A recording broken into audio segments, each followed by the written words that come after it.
जिस राजा के एक इशारे पर सेनाएं तूफान की तरह निकल पड़ती थीं, जिसके न्याय की गूंज दूर दूर तक सुनाई देती थी, जो राजा सबके लिए न्याय का प्रतीक थे, उसके पीछे एक अधूरापन छाया की तरह खड़ा था। वही राजा हर रात मंदिर की सीढ़ियों पर सिर झुकाकर भगवान के आगे हाथ जोड़कर एक ही प्रार्थना क्यों करता था? किस दर्द को छुपाता था? क्या ऐसी कमी थी जो पूरे आर्यगढ़ के वैभव से भी बड़ी थी? बहुत समय पहले आर्यगढ़ नाम का एक समृद्ध राज्य था। राजा वीरेंद्र देव न्यायप्रिय थे, पर एक चिंता उन्हें भीतर से तोड़ती रहती थी। उनके कोई संतान नहीं थी। वर्षों तक यज्ञ हुए, तीर्थ किए गए, मन्नतें मांगी गईं। असंख्य यज्ञ, व्रत और प्रार्थनाओं के बाद अंततः रानी ने एक पुत्र को जन्म दिया। महल में दीप जलाए गए, नगाड़े बजे। 7 दिन तक उत्सव चला। फिर वह दिन आया जब राजकुमार का नामकरण संस्कार हुआ। दूर दूर से विद्वान पुरोहित बुलाए गए। जब सबसे वरिष्ठ पुरोहित ने राजकुमार का मुख देखा तो उनके चेहरे पर प्रसन्नता नहीं, चिंता की रेखाएं उभर आईं। राजा ने तुरंत पूछा, गुरुवर, क्या कोई अशुभ संकेत है? पुरोहित ने धीमे स्वर में कहा, राजन, यह बालक तेजस्वी है, पर इसके पूर्व जन्म का एक अधूरा कर्म इसका पीछा कर रहा है। पर जब यह बालक अपने जीवन के 25वें वर्ष की दहलीज पर कदम रखेगा, तब इसके जीवन पर संकट की काली छाया मंडराएगी। महल में सन्नाटा छा गया। राजा ने व्याकुल होकर पूछा, क्या इसका कोई उपाय है? कुछ क्षण मौन रहा। फिर पुरोहित बोले, उपाय है, पर असाधारण। इसका विवाह ऐसी कन्या से हो जो अत्यंत बुद्धिमान, धर्मनिष्ठ और स्वाभिमानी हो। वही अपने कर्म और विवेक से इसके प्राणों की रक्षा कर सकेगी। राजा ने यह बात हृदय में बसा ली। समय बीता और राजकुमार जब अपनी युवावस्था में पहुंचा, तब राजा ने गुप्त रूप से अपने विश्वस्त सैनिकों को आदेश दिया, ऐसी कन्या की खोज करो जो केवल रूप में नहीं बल्कि अपने गुणों और संस्कारों में श्रेष्ठ हो। और फिर आर्यगढ़ के सैनिक गांव-गांव निकल पड़े। और फिर एक नहीं, कई वर्षों तक यह खोज चलती रही। हर घर का निरीक्षण हुआ, हर परिवार को परखा गया। एक दिन एक वरिष्ठ सैनिक का ध्यान 3 सहेलियों पर गया। तीनों हमेशा साथ रहती, साथ काम करती। पहली सहेली संपन्न परिवार की थी, दूसरी विद्वान परिवार की, तीसरी किसान की बेटी। सादगी से भरी पर आंखों में आत्मविश्वास। सैनिकों द्वारा यह खबर राजा तक पहुंची। तब राजा ने एक गुप्त परीक्षा आयोजित करने का आदेश दिया, ताकि ऐसी उत्तम कन्या का चयन हो सके जो न केवल राज्य की मर्यादा को संभाल सके, बल्कि उनके पुत्र के लिए भी सर्वथा उपयुक्त सिद्ध हो। पहली परीक्षा। एक दिन हाट बाजार में भीड़ लगी थी। अचानक एक धनी व्यापारी की स्वर्ण मुद्राओं की थैली बैलगाड़ी से गिर पड़ी। तीनों सहेलियां वहीं पास खड़ी थीं। पहली सहेली ने चारों ओर देखा, फिर धीरे से थैली उठा ली और अपने आंचल में छिपा ली। उसने सोचा, इतनी भीड़ में किसे पता चलेगा? गुप्तचर दूर खड़े सब देख रहे थे।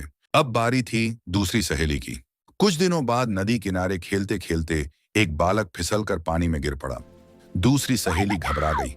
वह जोर जोर से चिल्लाने लगी, कोई बचाओ, कोई बचाओ! पर वह स्वयं कुछ न कर सकी।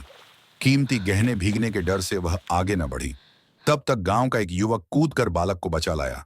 गुप्तचर ने नोट किया, हृदय अच्छा है, पर संकट में धैर्य नहीं। अब बारी थी तीसरी सहेली आर्य की, जो किसान की बेटी थी। एक दिन 2 किसान झगड़ते हुए आर्या के घर पहुंचे। पहला बोला, मेरी सफेद मुर्गी इसने चुरा ली है। रोज मेरे आंगन में अंडा देती थी। दूसरा गुस्से से चिल्लाया, झूठ! यह मुर्गी तो महीनों से मेरे बाड़े में है। दोनों ने मुर्गी को कसकर पकड़ा हुआ था। मुर्गी छूटने के लिए फड़फड़ा रही थी और दोनों उसे अपनी बताकर चिल्ला रहे थे। देखते ही देखते पूरा गांव तमाशा देखने आ गया। सब आर्या से बोले, तुम ही फैसला करो। आर्या ने तुरंत निर्णय नहीं दिया। उसने पहले दोनों को ध्यान से देखा, फिर वह शांत स्वर में बोली, जब किसी के साथ कोई जीव रोज रहता है तो वो उसके व्यवहार को पहचानता है। मालिक वह नहीं जो दावा करे, मालिक वह है जिसे वह जीव स्वयं चुने। अब उसने पहली परख रखी। वह दोनों को अपने आंगन में ले आई। आर्या ने पहले किसान से कहा, अब तुम इसे वैसे ही पुकारो जैसे रोज पुकारते हो। पहले किसान ने आवाज लगाई, चंदा चंदा। मुर्गी ने सिर तो उठाया पर आगे नहीं बढ़ी। अब आर्या ने दूसरे किसान से कहा, अब तुम पुकारो। दूसरे ने पुकारा, गौरी इधर आ। मुर्गी तुरंत उसके पैरों की ओर भागी। भीड़ में हलचल हुई, पर आर्या अभी संतुष्ट नहीं हुई। वह बोली, एक परख और होगी। उसने दोनों से कहा कि वे दोनों अपनी अपनी मुट्ठी में थोड़ा दाना छिपाएं। जिस किसान की ओर मुर्गी पहले विश्वास से जाएगी, वही उसका असली मालिक होगा। दोनों ने दाना छिपाया। मुर्गी सीधे उसी किसान की मुट्ठी पर चोंच मारने लगी जिसके साथ वह अपनापन महसूस करती थी। वह बोली, जिसे रोज प्यार मिला हो वह डर से नहीं पहचान से दौड़ता है। पहले किसान का सिर शर्म से झुक गया। आर्या ने शांत स्वर में कहा, चोरी से वस्तु मिल सकती है, अपनापन नहीं। गांव वालों ने एक स्वर में कहा, यह लड़की केवल सुनकर नहीं बल्कि सोच समझकर निर्णय लेती है। दूर खड़े सैनिक एक दूसरे की ओर देखने लगे।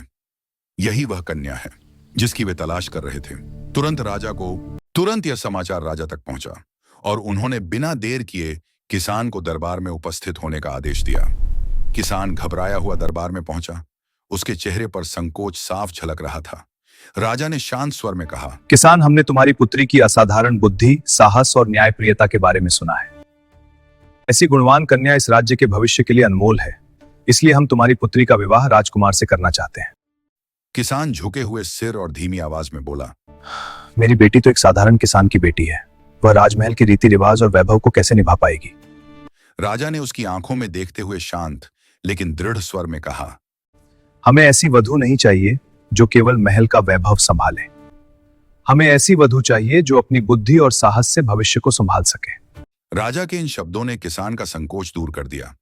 कुछ ही समय बाद पूरे राज्य की उपस्थिति में राजकुमार और आर्य का विवाह विधिपूर्वक और भव्य रूप से संपन्न हुआ।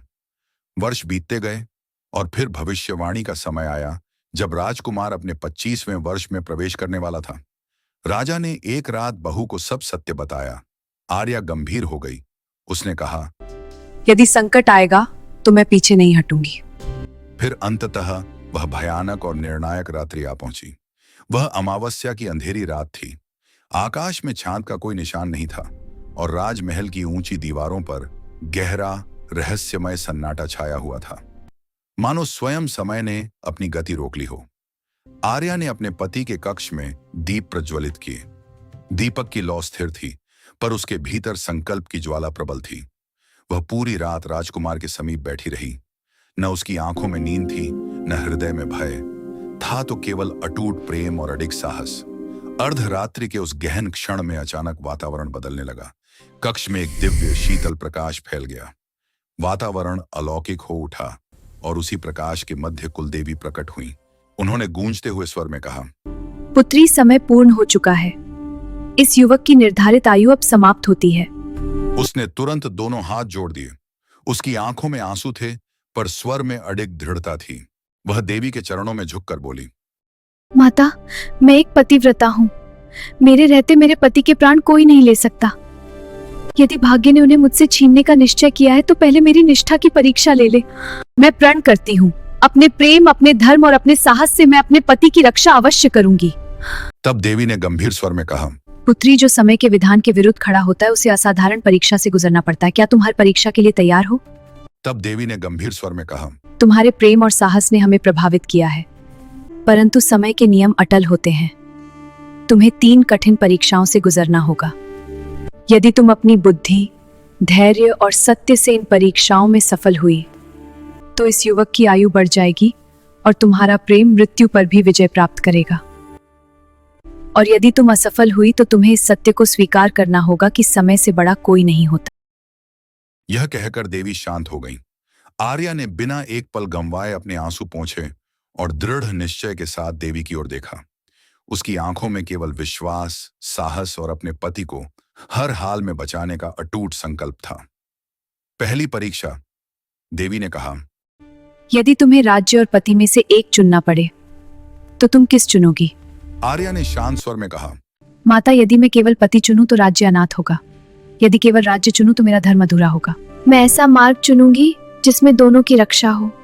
राज्य की भलाई पति के जीवन से जुड़ी है और पति का जीवन राज्य के कर्तव्य से। देवी मुस्कुराई और बोली, तुमने स्वार्थ नहीं, संतुलन चुना।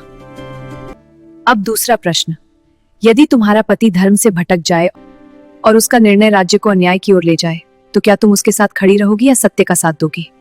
आर्या ने बड़ी समझदारी और ठहराव के साथ उत्तर दिया, माता, पति का साथ देना मेरा धर्म है, पर अन्याय में साथ देना अधर्म है। मैं उसे रोकूंगी, समझाऊंगी और आवश्यक हो तो उसके विरुद्ध भी सत्य का साथ दूंगी, क्योंकि सच्चा साथ वही है जो गलत राह से बचाए। देवी का तेज और उज्जवल हुआ। तुम्हारी निष्ठा अंधी नहीं, जागरूक है। आर्या की अटूट श्रद्धा और निडर साहस से संतुष्ट होकर देवी के तेजस्वी नेत्रों में अलौकिक चमक झिलमिला उठी। वे पहले से अधिक दृढ़ स्वर में बोलीं, पुत्री, अब अंतिम प्रश्न की बारी है। यही वह प्रश्न है जो तुम्हारा भाग्य निर्धारित करेगा। क्या तुम इसके लिए पूर्णतः तैयार हो? हाँ माता, मैं पूर्णतः तैयार हूँ। आप निसंकोच अपना अंतिम प्रश्न पूछिए। मेरे लिए यह केवल प्रश्न नहीं, मेरे प्रेम और मेरे धर्म की अग्नि परीक्षा है। देवी ने अंतिम प्रश्न रखा। यदि तुम्हें अपने सुख, सम्मान और पहचान त्यागनी पड़े तो क्या तुम तैयार हो? तब आर्या ने दृढ़ स्वर में उत्तर दिया, माता, त्याग वह नहीं जो दिखाया जाए, त्याग वह है जो चुपचाप किया जाए। यदि मेरे मौन से मेरे पति और राज्य का भविष्य सुरक्षित हो तो मैं हर सम्मान छोड़ दूंगी। कुछ क्षण मौन रहा। फिर देवी ने कहा, तुमने बुद्धि, धर्म और स्वाभिमान तीनों का संतुलन दिखाया है। यही सच्ची शक्ति है।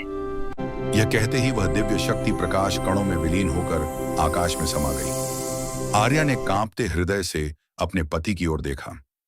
राजकुमार की श्वास अब शांत, गहरी और स्थिर थी, मानो मृत्यु का स्पर्श लौट चुका हो। उस निर्णायक रात्रि में अटूट प्रेम और प्रखर बुद्धि ने समय को पराजित कर दिया। परिणाम प्रातःकाल राजा को सब बताया गया। पुरोहितों ने कहा, महाराज, वधु की तपस्या और बुद्धि ने मृत्यु का मार्ग बदल दिया। आज से मेरा पुत्र राज्य का उत्तराधिकारी है और आर्या इस राज्य की महारानी। वंश रक्त से चलता है और भविष्य बुद्धि से। जिसे साधारण किसान की बेटी समझा गया था, उसी ने अपने विवेक से मृत्यु को भी परास्त कर दिया।